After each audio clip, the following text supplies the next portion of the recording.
A3000.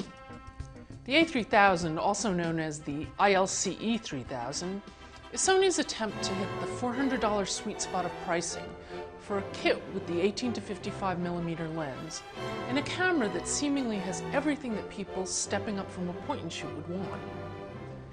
It's basically a mirrorless interchangeable lens model for point-and-shooters who want to fool people, and possibly themselves, into thinking it's a DSLR. But while it produces really good photos for the money, it doesn't deliver on the other aspects of DSLR shooting, most notably performance, that you can get for just a little more money on a real DSLR. Like the Canon SL1, the A3000 is lighter and more compact than a typical SLR. It's a good size for your dainty lady hands, though the grip is better designed than the SL1's to accommodate big old man hands as well. Sony achieved the small size by using the mirrorless innards of the NEX series, and that line's E-mount lenses.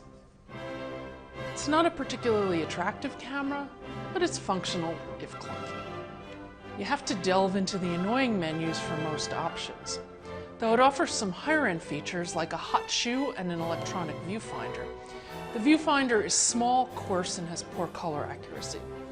The 2.7-inch LCD is cheap, extremely low resolution, and really difficult to see in direct sunlight if you're even a little off angle. The one nice aspect of the design is the location of the SD card slot, intelligently placed on the left side instead of inside the battery compartment. The performance drives home that this isn't a DSLR or even a mid-range ILC.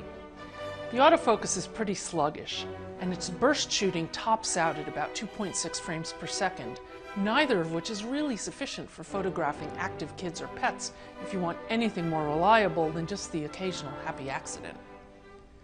But the image quality is definitely better than almost anything you'll find for less than $400. Unsurprising, since warts and all, it still incorporates Sony's excellent 20.1 megapixel Exmor HD sensor and solid JPEG processing. You can usually get nice photos as high as ISO 800, and in some cases as high as ISO 1600. The video is pretty good as well.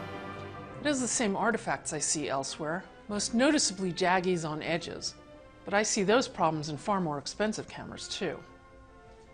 The A3000 supports full manual controls in video mode, plus manual focus peaking, and doesn't force you into specific movie mode to use them.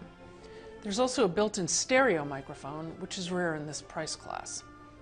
On the other hand, it's limited to 60i or 24p for real HD video. That's about it for the interesting features though. It's pretty no frills with the most basic effects options. The A3000 feels like a camera intended to be a transitional buy, a step up in image quality, but designed to make you yearn for faster performance and another camera. So just jump up directly to something else instead. I'm